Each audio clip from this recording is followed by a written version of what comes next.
What's up, everybody? Mark and I are back with another episode today. And today we're going to be counting on top 10 wide receivers in the upcoming 2020 NFL Draft.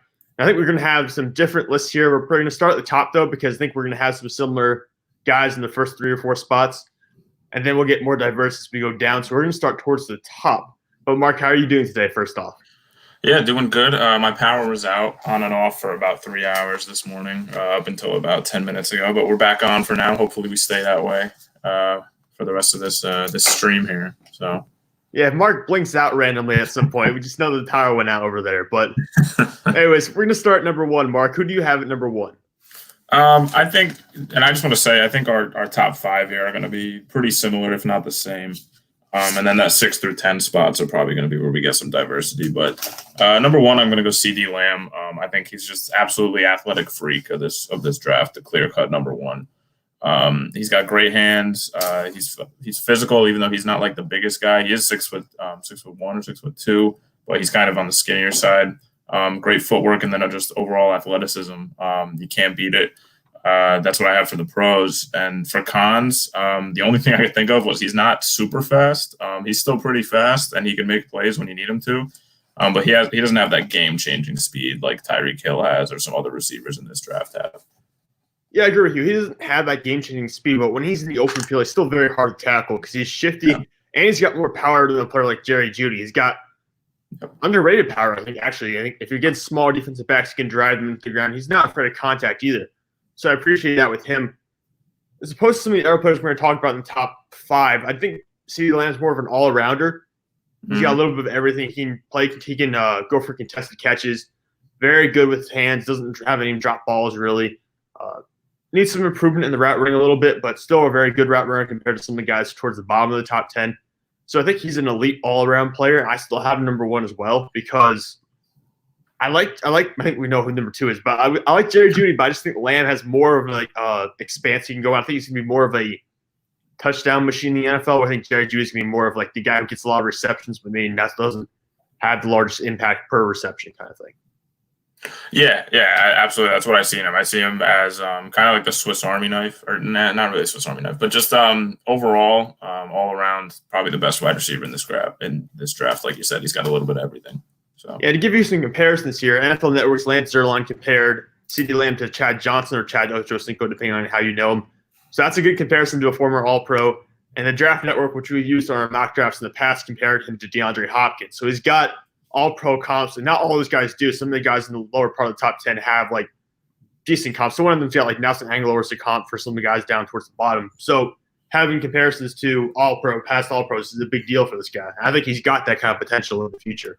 Yeah, absolutely. I know I'm wearing the Redskins jersey, but I do have the Eagles hat. As the Eagles fan here, this is the one guy I would be okay. If the Eagles trade up, I don't want them to. I've said that in the past. If the Eagles do decide to trade up for one of these guys, I would only want CeeDee Lamb out of that. As much as I like Jeudy and Ruggs, but I really only like CeeDee Lamb.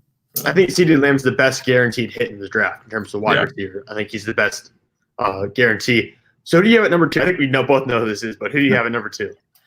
Two, you got to go Jerry Jeudy. Polished route runner, probably the best in this draft in terms of route running. He's got great timing and transitions when he needs to break on the top of routes, stuff like that. Body control and blocking. But what I just talked about with the body control, that's what I have for the cons here is drops. He relies too much on his body. If you watch the tape, he catches the ball with his body more so than extending the hands, which is a shame because he's got the range to do it. He's on the taller side in terms of receivers, I believe 6'1". So he's got a good catch radius. He just needs to take advantage of that. That's his next step for me. If he really wants to take that next step up. I was surprised by the number of drops he had because you look at him and you attention to the detail he pays on his routes because he's very attentive to everything he does in the route running. He's already a professional level route runner. So to have the drops is very surprising because usually you've got the attentiveness to the route. The catch is probably the easiest part of all that. Then afterwards, once you make the separation, and he has a surprising number of drops, so that is a concern. I do like him, though, long-term, but just because when you have the route running, you're always going to be able to transition that to the NFL in some respect, even if he's not an all-pro, which I think he's going to be very close. I think he's going to be a Pro Bowl caliber player. But having the route running always gives you a good floor. So for me, I think he's got a very good chance to transition to the NFL well. Doesn't have very high bust potential. He's got some good comparisons, too. The Draft Network compared him to Amari Cooper. I think he's got a little less size than Cooper does. I think he's a little bit different than that, but I like what he's done. I like what he did in college, obviously. In the last 2 years, 145 receptions, 2,478 receiving yards, and 24 touchdowns. That's a touchdown every 6 receptions. So that's very productive. I mean, if you can do that in the NFL, you're golden. I mean, he'll be fine. So I definitely like what he's done. And I think the biggest thing is the catching. Is you can get rid of the drops, eliminate all the drops, you'll be fine for his entire rest of his career. But that's my biggest issue with him. Yeah, I agree. All right, now that brings it to number 3. Who do you have at number 3? 3 is when I drop. I rank my big boards not only in 1 through 10 or however you may do it, but also in tiers. Right? Yeah, tiers. So tier 1, I have Lamb and Judy, and here we're entering tier 2 at number 3. I have Henry Ruggs, a very popular guy in the Eagles community right now. As much as I'd love to get him, because his biggest pro for me is the speed. You look at the comps, they have him like a Tyreek Hill type player with the game-changing speed. He's a play away from changing a game if you have him. And he's got pretty decent route running too for that. The biggest thing for me on the con side of things is, again, his catch radius. Just like Jerry Jeudy, he tends to make catches more with his body than with his hands. Ruggs isn't a short guy. He's 6 feet tall, and he's got decent range at that, but relying too much on your body when you have that speed is not the way to go, in my opinion. Yeah, Ruggs worries me a little bit. And I'm always worried with the speed receivers because when you rely so much on one of your physical aspects, even with like big body receivers too for jump ball guys, when you're so reliant on your physical aspects over maybe like your refinement in certain positions, that sometimes worries me because it's an entirely different game once you get to the NFL versus college football. You're playing elite competition every week, unless you play like the Cleveland Browns or something like that. Other than that, you usually play elite competition. Ruggs, though, I think Ruggs is Tyreek Hill is a very good comp for Ruggs. So you watch him play, when he gets the ball in his hands, he has the ability to run away from guys after the catch. And he's very elite with the ball in his hands to a level that maybe some of the other guys who have been speedsters who have entered the draft in the past haven't been. My biggest issue is since the 40-yard dash became official in 2003 and they started tracking official numbers, there have been 6 players to run the 40 faster than Henry Ruggs. And not one of them has ever made a Pro Bowl. Not one of them has ever recorded a 1,000-yard season. The only other first-round pick from that group was John Ross, and he's not worked out in Cincinnati. So the issue, there are concerns there, but I think Ruggs will actually exceed that because, like I said, when he gets the ball in his hands, he is crazy when he's running with it. It's entirely different. Like, he is an elite guy, and he can run, like, when I say run away from defenders, it's more than just, like, straight-line speed. It's cuts and stuff, too. Like, and that's what I love about him is the ability to cut and move rather than just run in a straight line. So I think he'll be fine at the next level. I wouldn't say Tyreek Hill, though. I don't think any guy is Tyreek Hill. I think Tyreek Hill is the kind of player you find once maybe every 10 years because of the speed and the combination of everything. But, I don't see Tyreek Hill in him. No, I agree with you. I don't agree with the comps to Tyreek Hill there. Yes, obviously you look at the speed and the cuts he makes, but Tyreek Hill is more of a generational player, and I think a lot of teams are starting to overvalue speed. You read a lot of the interviews with the GMs and head coaches leading up to this draft. They're saying we just want fast guys because the Kansas City Chiefs just won the Super Bowl with a lot of speed on that offense. So any other draft year, Ruggs might dip a little bit down on the tier list. But for me this year, teams really value speed. I know they're going to be looking for that. So that's why he comes in at number 3 for me. Who do you got at number 4 then?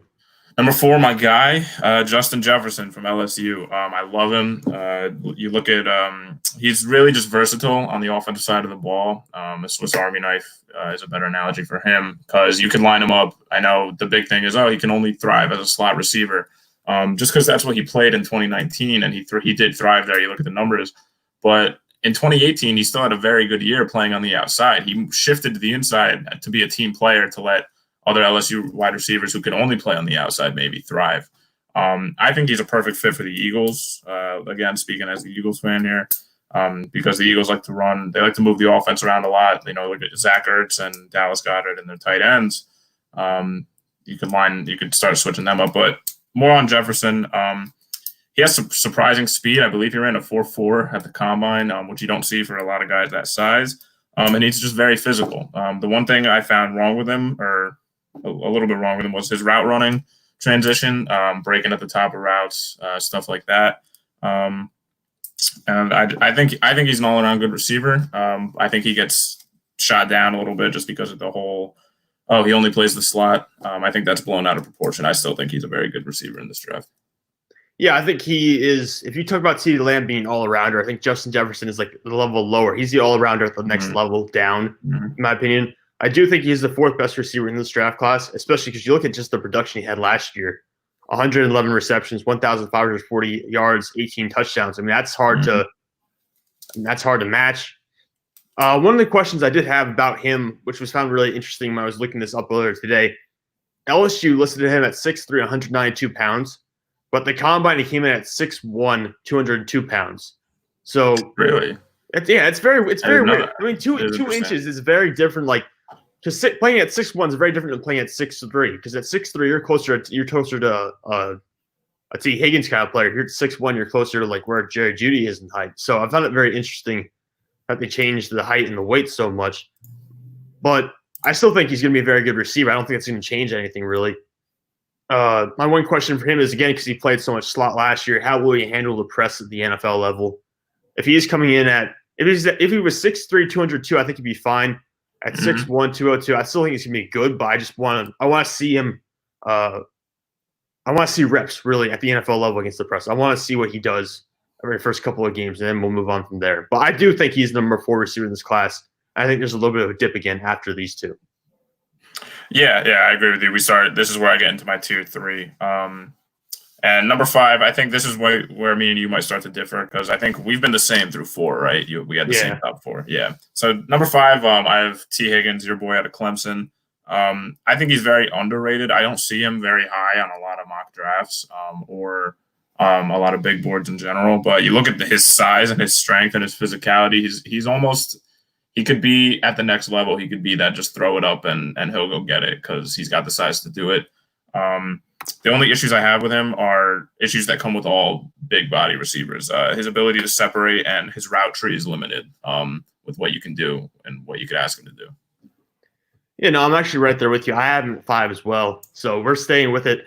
Okay. But, from watching him play, I love watching him play. He is ridiculous.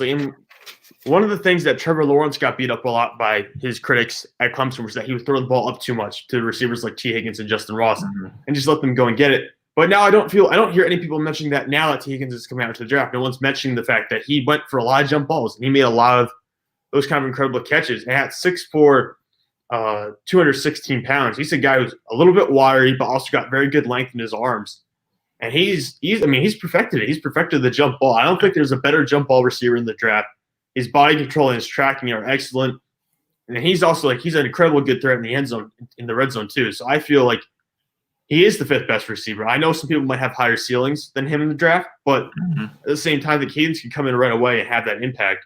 And just to give you some of the comparisons that has been given, NFL Network's Lance Zierlein compared him to AJ Green, while the Draft Network chose Draft Network, which by the way has undervalued him incredibly throughout the whole process.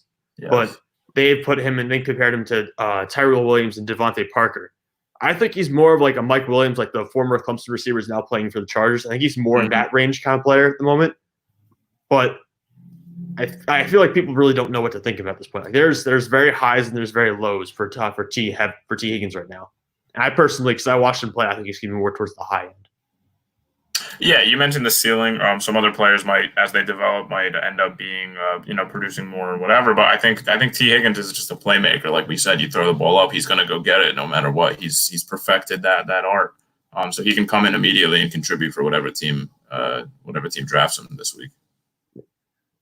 So after T. Higgins, who you got number 6? 6. 6 might be a surprise to some people, you included, because I know we talked about him a lot. I put Denzel Mims at 6, just because I look at the pros. He's a freak athlete. He's got great strength and size. He can block really well. I think he's probably one of the best, if not the best, blocking wide receiver in this draft. And he's got surprising speed. Another guy who's got a lot of size who ran a decent time at the combine.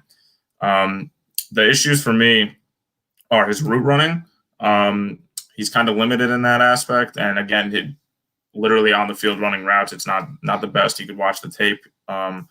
Also, he had some injury concerns. I know in 2018 he had a broken hand. He played through it, which is why the drops happened.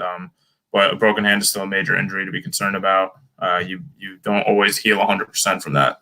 But I look at the tape. I like what he does. I think he's very limited. I think he has to be developed as a player. But I think, and we've talked about this before too, that he has a very high ceiling in this draft if he could be developed the right way.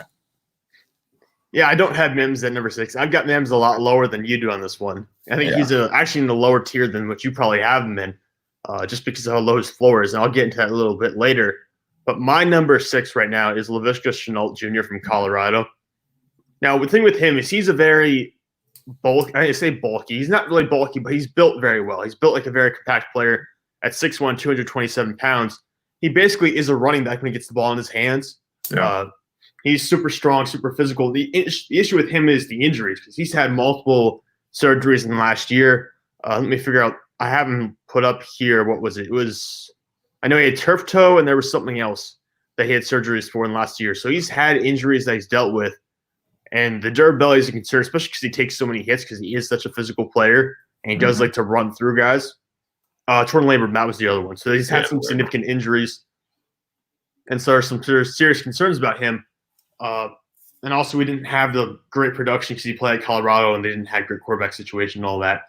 I still think that teams are going to be entranced by his physical capabilities because he runs really well, even though he's not that fast because he's so physical. And I think teams will go after him just because of the compact body and just how strong he is in that respect. But again, I think he's probably more potential than refinement because I think once we hit 6, it's a lot more about potential than refinement. I think the top 5 guys you can plug and play right away. But I think starting at 6, you start having some issues with development and things like that. Yeah, I agree. I like Laviska Shenault a lot. His draft stock is falling just because of the injuries. And as more wide receivers rise, like I've mentioned Mims already, and there's some other guys who are climbing up boards. I think he'll be very good. It's just again the durability and injury concerns is what probably stops a lot of teams from looking his way. Yeah, I think so. I think some teams will probably take him off the draft board because there's such a deep receiving class. You can probably skip by him and go look for someone who's healthier. Like who do you have at number 7 though? Who's your number 7? I have Laviska Shenault at number 7. Oh, you got Shenault? Yeah. Yeah. So we just talked about him. So I don't have much more to say about him. Just I think, like I said, he could be a very good player. It just depends on the injuries. Yeah, I'll go to my number 7 then. My number 7 is Michael Pittman Jr. This is a guy who I like more and more the more I look at him. Is that some disagreement, Mark? Or are you disagreeing? Yeah, that's high. I as much as I like him, I'll let you talk about him before I rebuttal. No, I like what Pittman Jr. brings to the table. He's 6'4", 223 pounds, so he's got the body, he's got the size. He ran a 4.52 at the combine, which is very good for, like I said, for his size. That's a great number. And a 6.96 in the 3-cone, which is also pretty good. He had that production his senior year, 101 receptions, 1,200 yards, 11 touchdowns. So he's very good like that. And he's got great hands and elite physicality. He's a very good run blocker. He wants to blow corners off the ball. He likes to bury guys. So I like that about him. And I feel like that's probably what sets him apart a little bit in the draft is that he's a guy who doesn't mind blocking, getting physical with corners, especially on press coverages. He's okay with knocking guys out of the way, which is something that I appreciate because I think that will translate well to the NFL. Next to T. Higgins, he's probably the best jump ball player in the draft, I think. Even though that's maybe not his specialty and not think he tries to do alone. There are some issues with him, like the route running. I think there's some problems with him. His route tree is held back a little bit by his athleticism. And I think he runs a solid route tree, but it's not very diverse and not very creative. Yeah. Yeah, I agree. I like Pittman Jr., and I agree with all the pros you have for him. It's just the cons to me stick out. He's not very – he has decent speed, like you said, at the combine, but his acceleration – I don't see as a pro, and just his after catch ability. He's not a very elusive guy. I don't see him being a guy who's going to catch the ball and make people miss and take it take a curl route 80 yards to the house. But he's a decent player. I like him. I don't have him in my top 10, so I wasn't prepared to talk about him. But I do like him. I see him as either a late day 2 or an early day 3 prospect in this draft.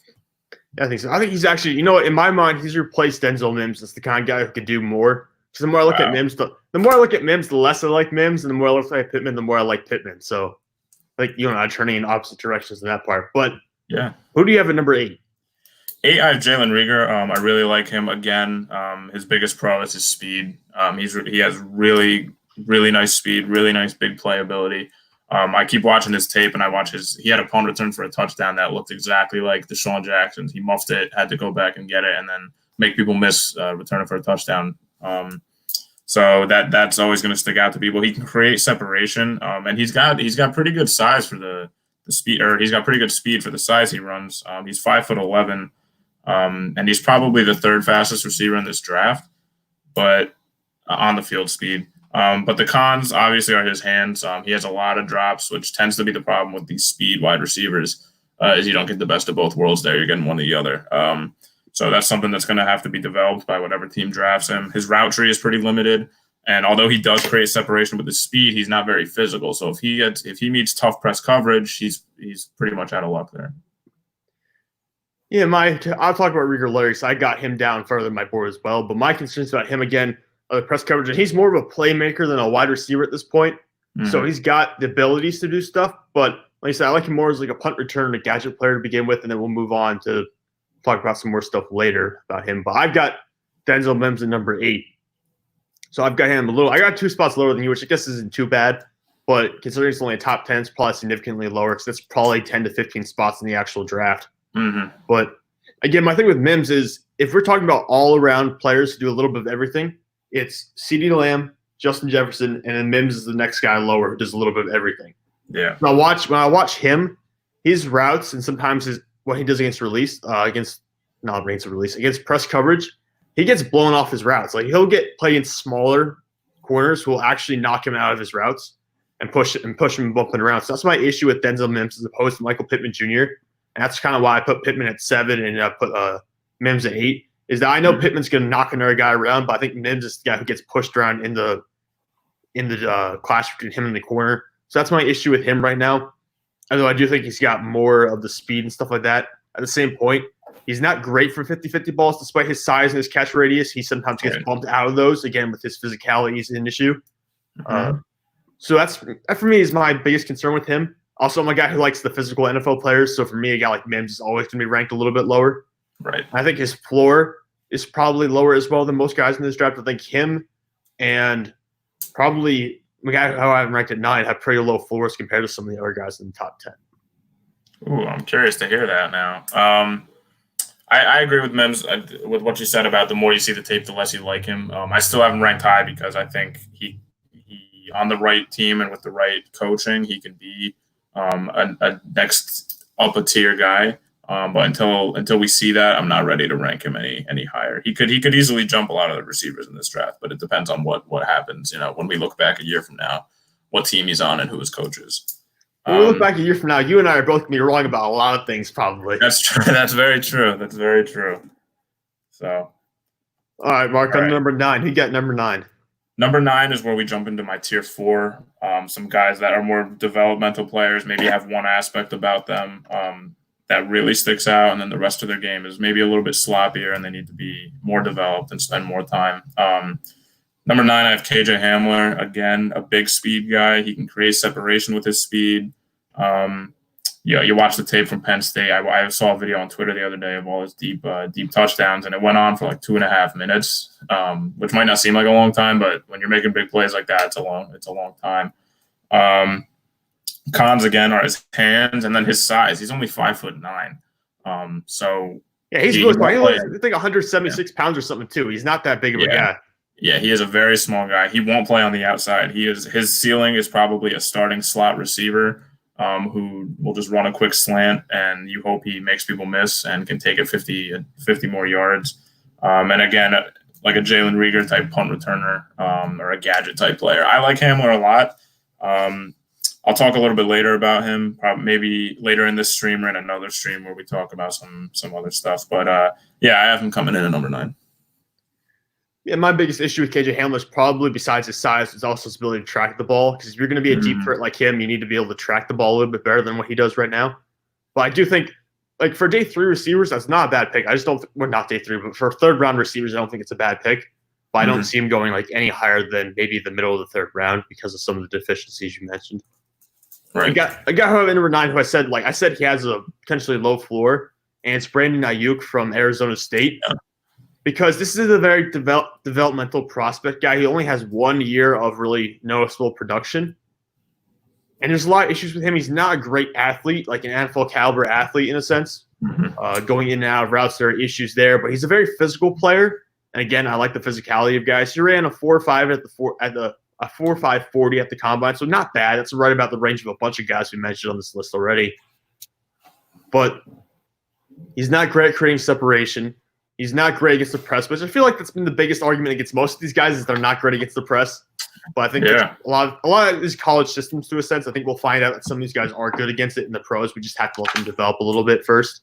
Right. So I think there's some concerns about him. He's got very good hands. He's very dangerous with the ball in his hands as well. He runs very well after the catch. But I think he's more of a 3 to 4 year project in the sense that he won't be an impact player in the first 2 years. But I think by the third or fourth year, you can really see him start to develop and become a quality wide receiver 2 or potentially even wide receiver 1 if things went at the high level. You still there? Yeah. Can you hear me? Yeah, I can hear you. You're just getting a little blurred. Okay. Oh, okay. It's weird.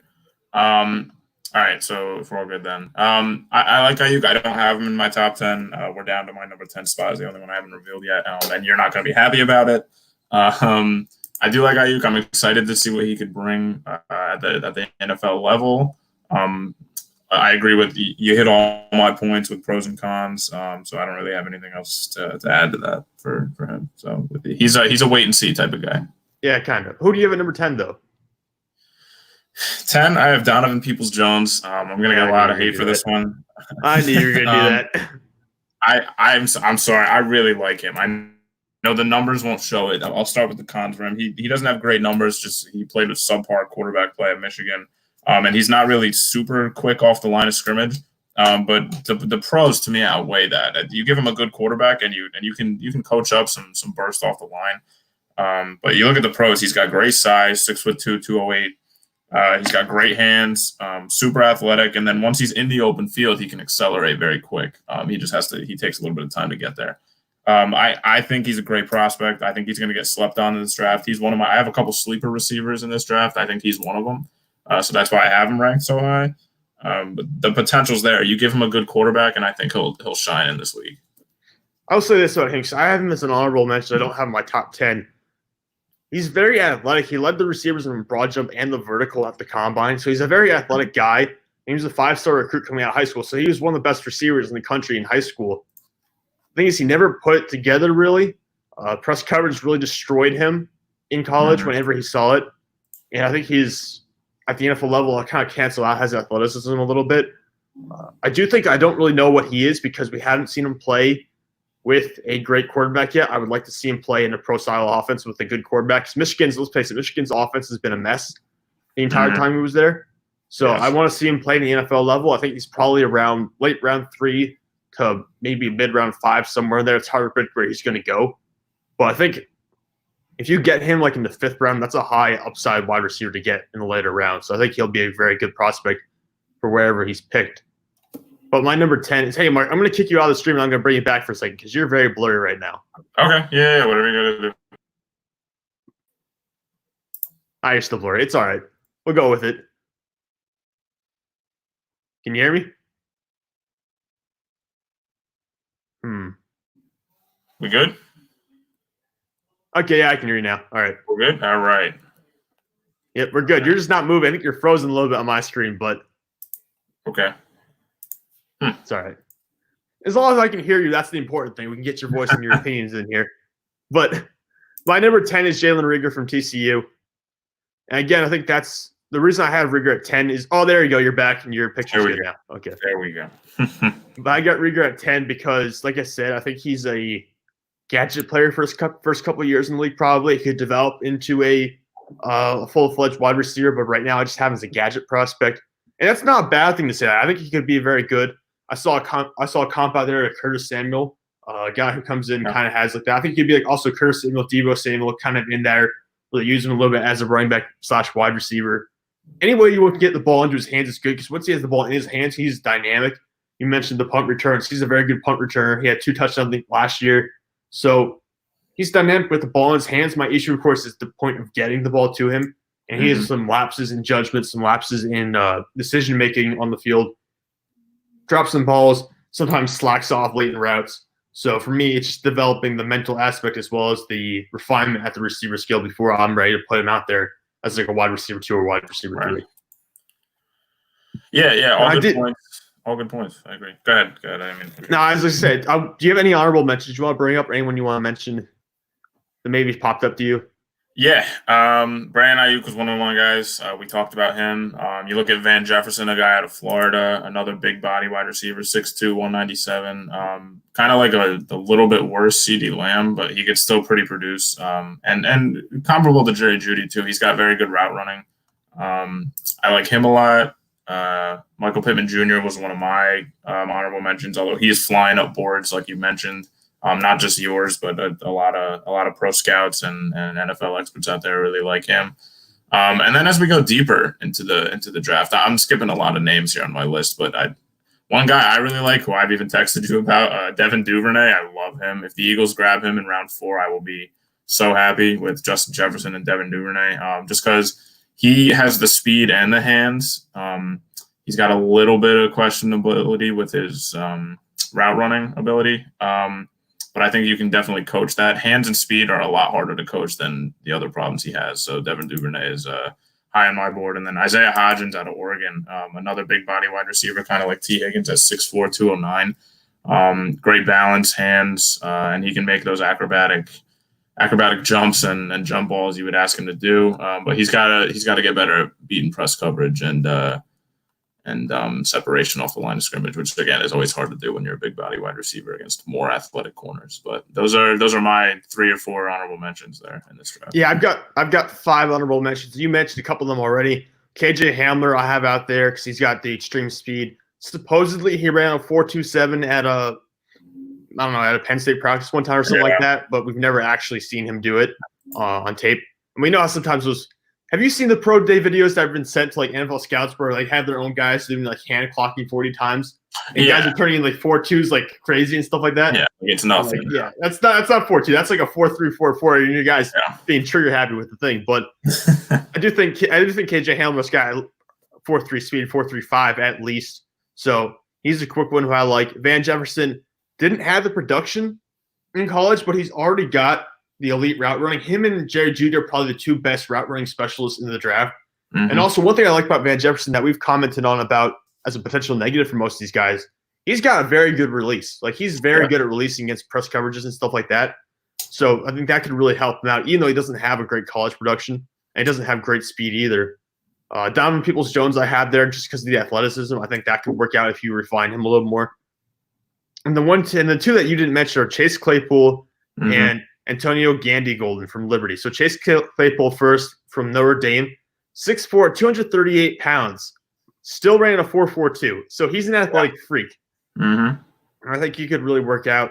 He also finished second, I think, on the bench press with 19 reps and was in the top 5 in the vertical jump with 40.5 inches. So he's just an athletic freak who put up over 1,000 yards last year at Notre Dame. So I think he could work out potentially well.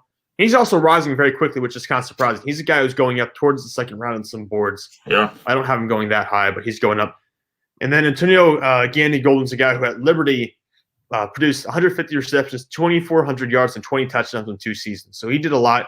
He's also 6'4", 223 pounds, so a very well-built guy as well. I think he's more of an interesting physical prospect, but he's got great field vision and body control and an incredible catch radius. I think even better than Denzel Mims in that area. Of course, the issue with him, route running, footwork, the release, all that kind of stuff holds him back a little bit. And he doesn't have that short area burst either. He's kind of like Brandon Ayuk in that sense, and the short area speed just isn't there. Mm-hmm. But people have him going like in the 5th or 6th round. And if you can get a guy who produced the amount of yards he did in the 5th or 6th round, I think it's totally worth going for him. Yeah, that would be a steal. Again, a lot of those guys, like we mentioned, as you get out of the top 10 list, do the more developmental projects. Even the bottom, even at 9 and 10 and onward, they're more developmental projects. You got to sharpen up their game. But this class is so deep. I think you could really hit a home run if you could either get one of those already pro-ready guys, or if you have to develop someone, and if you do it right, you could knock it out of the park. A lot of these wide receivers are going to be very, very exciting to watch the next couple of years. And I'm hoping this is going to be I hope this turns out to be just as great as everyone's talking about it being. Because this will be phenomenal if we get this draft to work out. Because as hyped as the 2014 draft class is for everything it produced, it kind of turned out to be a disappointment after like 6 years or so. Because think about the guys who were kind of carrying the bottom of that draft. Wasn't it like Jordan Matthews and John Brown and like maybe Martavis Bryant was in there? I think some of those guys just kind of dropped off the face of the earth, really. Mm-hmm. And even guys like Sammy Watkins and Kelvin Benjamin, first-round picks, never panned out. So that draft did end up, while it was great to begin with, did end up disappointing a little bit in the long run. And I'm hoping that this draft actually performs better in the long run than that one. So I think it has some potential, too. I think it's got some really good prospects. Yeah, 100%. This Thursday is going to be exciting to see how it plays out, not just at the wide receiver position, but in general. So I'm excited because, like, here's the thing: once we get through the draft, there's absolutely nothing. It's going to be like a wasteland of sports. There's nothing to talk about for months. So I'm really excited for this coming up draft. See what we get through the next week and a half. They'll be pretty awesome.